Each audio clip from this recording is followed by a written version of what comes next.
So you guys asked to get him back. And so I asked Larry if he wouldn't mind coming on a couple more times. And he has graciously accepted. Larry Goldberg is with us again today. Larry is an investment advisor. You actually, no, are you an investment advisor? No, you would be No. the other side. You would be other I'm people an are advisor advising.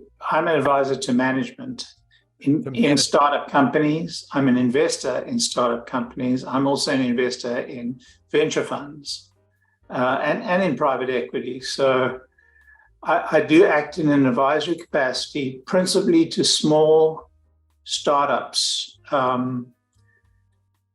founder-led businesses. That's my experience, life experience. And of course, you've owned a number of your own companies, and I guess one in particular did very well for you. Well, several have done well, but my last one was easily my most favorite, and has grown into a credible position in the world of in the software world. So it was also the most fun I've ever had, and my son runs it today, so I have a very soft spot in my heart for it. All right, so today we're going to have Larry on to talk about the general economy. Today you're going to have two really old guys who've had hundreds of years of experience between us looking at the markets, looking at the economy for a couple of generations now, and able to see, I guess, 9 or 10 recessions between us, the follow-ons to these recessions, through war, through peacetime, through all kinds of situations. And we're going to talk about the very weird spot that we're in right now. If that's interesting to you, you want to hit like, and that'll tell me that you want to have Larry back again and again. You want to hit subscribe and notify so that you'll be notified when Larry's next time around is. And that is what I'd suggest you do. Anyway, Larry, we were talking about this a little bit before we went on air. This is a weird time. We have a bunch of different things going on. We're coming out of recession. We've got a significant war, not that significant, but still significant war going on. We've got people like you and me that are not retiring and not selling our homes, and we're just not acting like normal old people.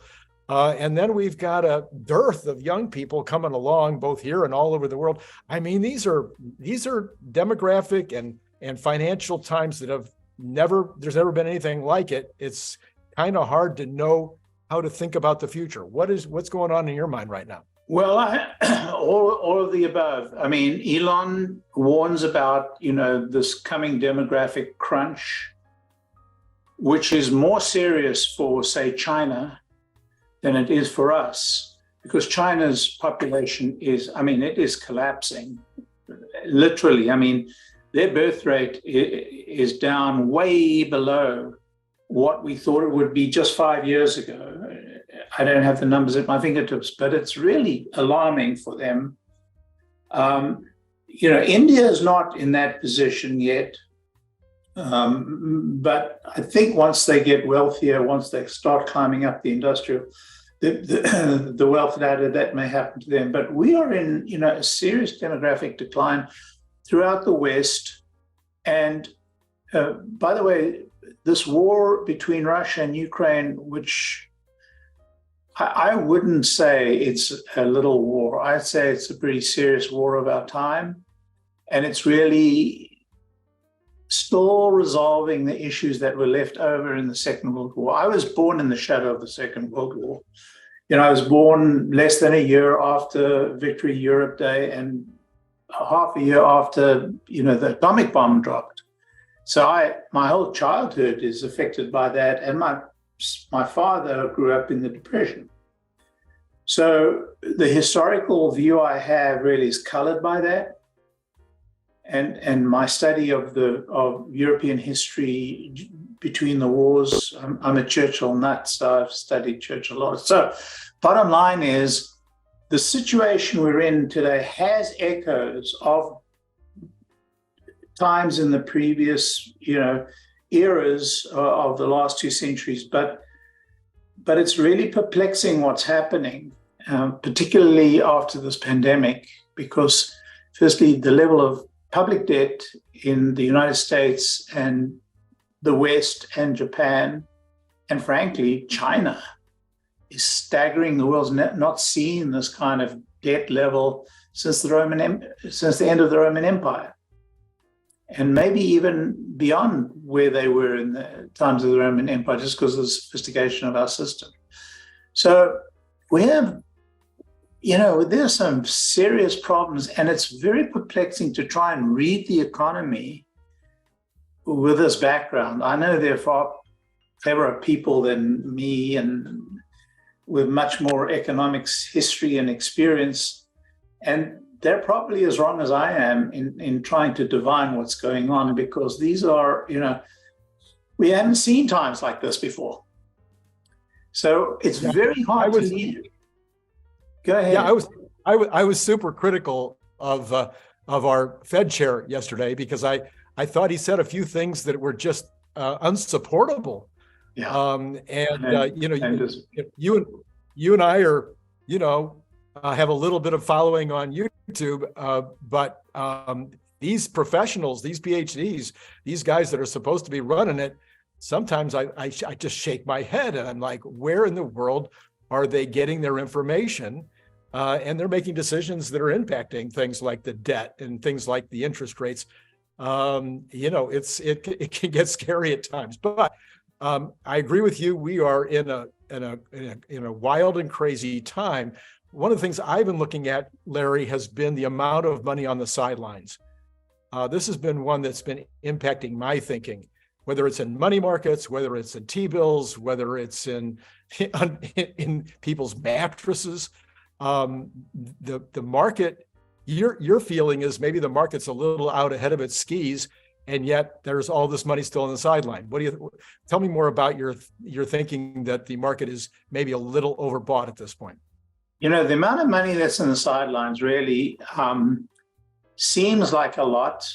It is a lot. I mean, in terms of private holdings, there's still a lot of it. But it is absolutely overshadowed by the debt of the Federal Reserve Bank. Now, the Federal Reserve Bank is in uncharted territories. I've used that word over and over again because so many aspects of our economy are, I guess. But at a point in time, they have to actually pay that debt back, or they have to, monetize it. And so how do they do that? I mean, we are talking, trillions.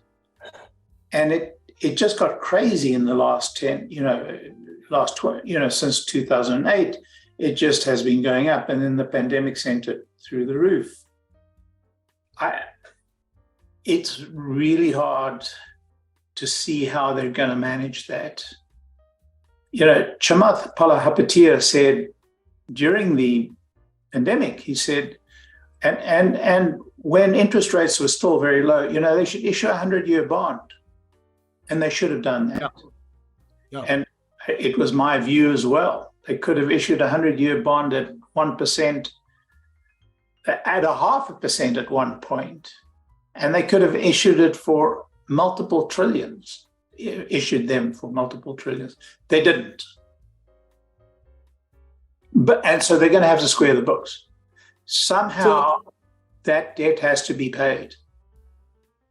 So, Larry, commonly governments, especially the U.S. government, has paid back that debt sort of by the hidden tax of inflation. Right. And while they don't want that inflation to be at 6% or 5%, paying back the debt quickly, they're shooting for this 2% inflation of printing money in order to pay back the debt, as opposed to actually paying back the debt. Have you done the sums? Have you done the sums on our debt at 2%? I don't have it at my fingertips, but it doesn't run off at 2%. It just goes up like that. If we keep spending, yeah. If 2% would have covered it, Right. And that's where we were just 7 years ago, 6 years ago. We were there. And that's why what Chamath said is absolutely true. If we'd issued a 100-year bond for, I don't know, 70% of our debt, and the world would have sucked it up. China would have bought it. We didn't. And here we are today. And so what you say is true, but not at 2%. So let's start then, because on your premise, the best thing that could happen is if interest rates went back to zero so that we could issue those 100-year bonds. Right. So the way that happens is that the inflation has to go back to zero, which is not good, according to the idea of paying it off with inflation. But at least it has to go back to zero long enough to buy those bonds. Sell those bonds. Or to sell those bonds, I'm sorry. So does it look to you? So there's a number of people. Cathie Wood is one. Elon Musk is saying deflation is coming. I think they have a different philosophy. I think Elon Musk thinks the deflation will come as part of the normal business cycle. Cathie Wood thinks it's going to come as a result of good deflation coming from the fact that we become more efficient. Yeah, and so, and I agree. I'm looking at the true-flationers, and true-flation is now down to 2.5%, right? Annualized inflation, and heading down like this. I mean, like at a steep level.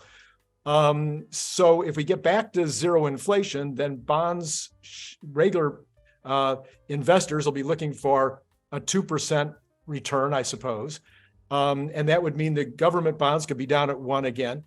Is that a hope? Is that something we should look forward to? I think everything you say is within the realm of possible. I mean, I'm sure everything you say is well within the realm of possibility.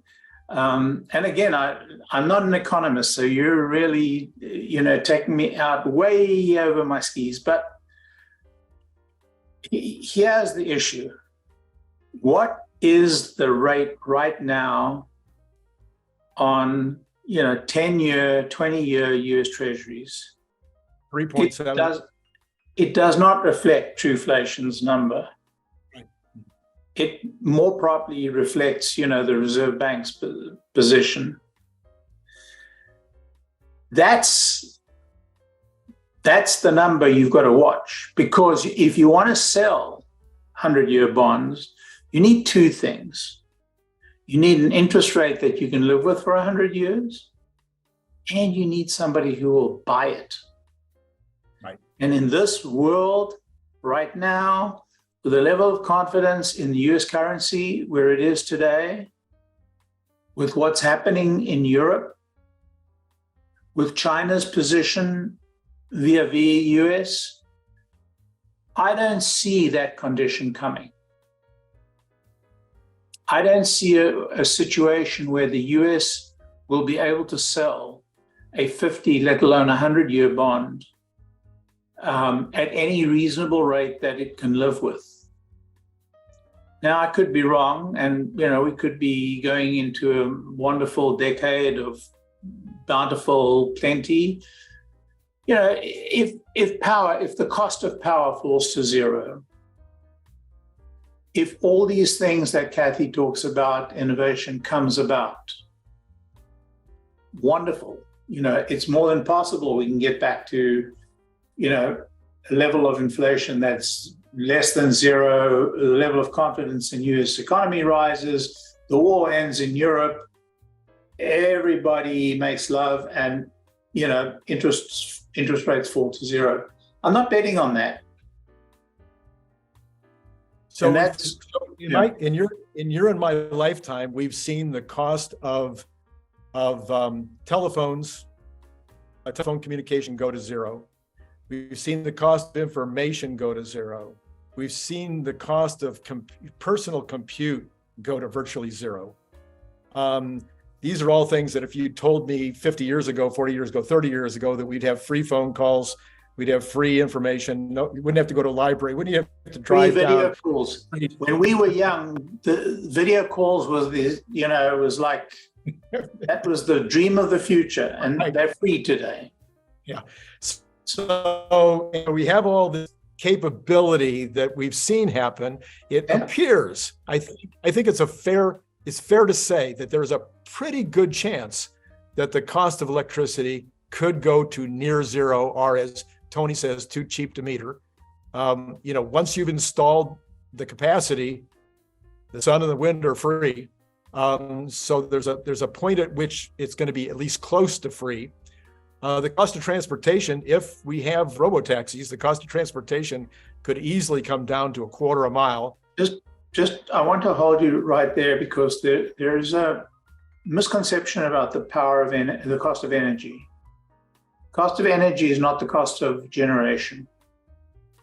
The cost of the largest component of the cost of energy is the cost of actually delivering the energy to where it's required. Right. And that's not going to fall to zero. That's going to be high, and it's going to rise for a while new infrastructure is built out and new components are built for it, because it's not the production that's the cost. It's actually the grid. The distribution of power makes up a very high percentage of its cost. So part of Tony Seba's theory, as well as Elon Musk in this case, and I'm sure Kathy is as well, part of the theory with regard to the energy cost of the future is its distributed nature. So solar roofs are up 50% this year in installation. There's new solar methods, paint, window panes, solar. What do you want to call it? Portable solar. So lots of distributed solar going in, so that your cost of distribution becomes way less if that's the case. If I've got it on my roof, I have it on my roof on my West LA home. My cost of energy, I've paid for it. So now the cost of energy is pretty close to free. Yeah, you're not going to escape the distribution problem. In fact, you're going to, no, not even close, because the problem is the sun doesn't shine all the time, the wind doesn't blow all the time, but you need electricity all the time. And so you have to have a grid. So those theses fail. And they also raise the need for a different kind of grid anyway.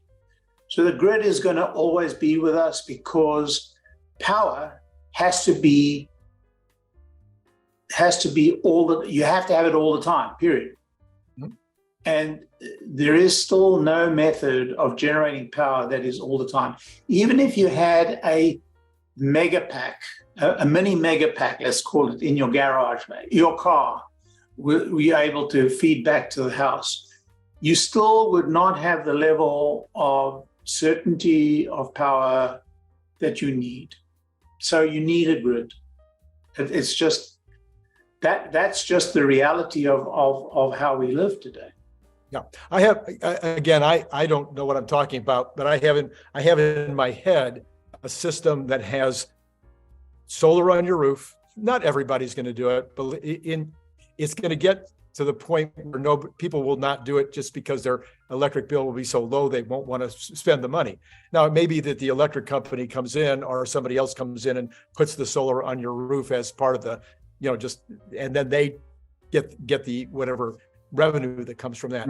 But I see it as being solar on the roof, distributed solar regionally in portables, however that works. But then that does feed into a battery in your garage. You have your car for another backup, maybe. That doesn't necessarily have to happen. And then you have a very local regional mega pack. So that might be supplying 50 homes or 100 homes, whatever people think is the right number. Ultimately, yes, you want that mega pack to also be on some kind of grid, but that's where at some point you should lower dramatically the cost of everything, of the input. You do. I'm not disputing that. It's the cost of electricity, the cost of generating electricity will fall to zero. The cost of maintaining distribution and maintaining the grid will not fall to zero. So we don't have to Yeah. This could be a whole subject where we bring in an expert, but Hey, it's an important one, though. It's an important one. Yes, it is an important one. It is. All right, so let's talk about let's wrap this particular segment up with a conversation about the near term. The stock market is Kathy Wood. I don't think anybody said it before Kathy. I think it was 2 weeks ago. Kathy was the very first one to say, we're in a bull market already. And I hadn't thought of that. I'm looking at it really hard. I hadn't thought of that. And I'm like, oh my gosh, the market's been going up since January, even before January. And it's been up steadily since before January. And even if you start looking at some of the other indicators, it has to do this on the S&P before you're in a bull. Those have now been. So if we're in a bull, we're either at the very beginning of a bull or we're in the first 6 months of a bull. Either one would suggest we've got 3 years to go of this bull run. Are you thinking this is maybe a false flag? Are you thinking that this is we're going to see some kind of a big pullback before we really get started on the bull? What are you thinking? Well, all bull markets start in fairly ragged fashion. There's a run, then there's a pullback, then there's a little bit of a run, and then there's a pullback, and then there's a big run. So neither of us would be wrong if we said things could get very rocky very quickly before they get better. But bull markets have been known to tear before they actually, take a breath. I would be surprised because this Federal Reserve feels like it doesn't want the market to go up too high. It feels like this Fed doesn't only read the tea leaves of the economic numbers. I think it's looking at the market with a skeptical eye and it's trying to damp the market. That's just a feeling I get. I could be wrong. But every time the market wants to raise its head, they try and beat it down. Maybe I'm misreading it, but anyway, that's my concern. So yeah, they skipped, but they said there are 2 more to come, which is really weird. 2 more to come, maybe. They didn't say for sure. Yeah, you're right. They said 2, but it's kind of weird. I've not heard that kind of language before, and maybe it's been used before and I just haven't paid attention. But to say that we're going to skip it now, but beware, and it's like, don't you rise too much, market, because we're going to beat you down. And, I want to see what the Fed does in terms of selling some of this debt. I just want to see what it does before I opine on what the stock market's going to do. Because if they really become aggressive about selling this debt, I think we may see the market pull back a bit. Yeah, I have said on my show a few times, maybe you've seen it, I look at this past 3 years and especially the last year and a half, that we got into a boom bust situation. I've seen it. I was in the bicycle industry my whole life, and the bicycle industry has had all kinds of booms and busts based on all kinds of reasons. And every time there's a boom, a boom, and there's not enough inventory, then every retailer in the country buys more inventory than they could ever use. So the wholesaler has to buy more inventory than they can ever use. So the manufacturer has to start building more, and then their suppliers have to start building more for them. So you get this massive, huge amount of stuff that's in the pipeline. And then all of a sudden, everybody that wants a bicycle or whatever it happens to be, they've already got one. So all of the, as Kathy likes to say, all of the inventory is in people's garages. And so everybody in the supply chain, everybody in the chain is out of business. They're just sitting there, where am I going to get my next sale? And I've seen that over and over and over again. And I think that's what happened. And now the bust is over. Now we're starting to go back into normal. That's how I'm looking at it. Okay. I agree with all that you said. I 100% agree with it. That's the real economy. And in the real economy, I think we're seeing very significant improvement in the general trading environment. In the 80s through the 90s, I had a software company that did supply chain for mid-market companies. Oh, okay. Mid-market companies. We had a bicycle company. All right. But our principal clients were in the clothing industry. So talking of which, by the way, I'm wearing a shirt from Sawyer Merritt. Yeah. Oh, fantastic stuff. Sawyer, you're my hero. Beautiful, beautiful clothing line. Guys should look it up. Anyway, what I wanted to say was that the real economy looks like it's doing very well. It's somewhat constrained by labor, which is really puzzling to me.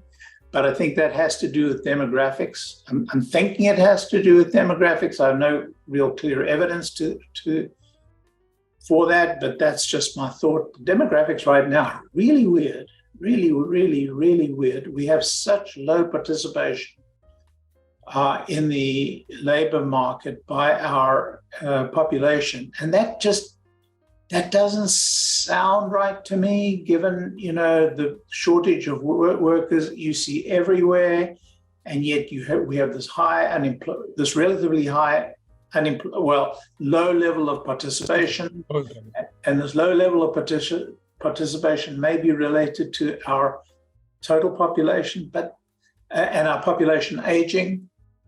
But I don't think that I'm not sure those numbers really track properly, and I would say that that's a constraint on our on the day-to-day business, on the real economy. Barring that constraint, everything I see around me looks good, really good, and I agree with you in that regard. And so I'm not worried about the interest rates. I think the Fed may be really smarter than we're giving them credit for, because they're talking about reducing money supply, and they've been reducing M2 dramatically. And so the interest rates, people get used to the interest rates so fast, and these interest rates are not historically high. No, they're not. It's already baked into the housing price. It's already baked into the car prices. I mean, all that's already there. And the average consumer going out right now doesn't care whether it's 5.5 or 4.5 or 6.5. I mean, if it went up to 50 more basis points, I don't think it would affect the economy that much. But M2 dropping at some point, hits that supply chain again. Money supply is not just M2. Of course. M2 times velocity. Right. And we've seen a spike in velocity, which for years after 2008 dropped to, pretty much the lowest it's ever been, and which is the reason why we didn't have inflation for all those years. But I think velocity is rising at a very dramatic rate at the same time as M2 is rising. So dropping. So again, I'm hedging. Everything you're saying sounds great, and yes, there's a boom in the real economy that's visible to us. But I think there are some really red flashing signs yet out there, and don't underestimate this war in Ukraine. It is really a war. It's a war on, a very dramatic scale. I mean, it's a scale that we haven't seen since Second World War. But I suppose the issue I'm raising with regard to the war is not that it isn't an important war, but from an economic standpoint, we were warned with dramatic go-to-war headlines in every possible place you could find dramatic go-to-war headlines anymore, that the wheat prices and the corn prices were going to go through the roof, and we were not going to be able to afford food, and that the oil prices in Europe now they did have a calm winter last year, but the oil prices were going to go through the roof. They weren't going to be able to pay their oil bill, the home heating bills. None of that materialized, and now the European Union is some of the countries in the European Union now can go for almost an entire month without having to use any oil or natural gas at all for home heating, because they got so much solar and wind getting installed. So we've got I'm saying economically, I haven't seen the impact. There's an impact, but it hasn't been something I think that was anywhere close to what was expected. As long as the war burns at this pace, everybody's good. Okay. But one of two things could happen. The Ukrainians could break the Russian defenses down and the Russian front could collapse. And if it does, the Russian government collapses with it, I think. I could be wrong, but I think the Russian government collapses and that we're going to see a breaking up of the Russian Federation, what is today called the Russian Federation.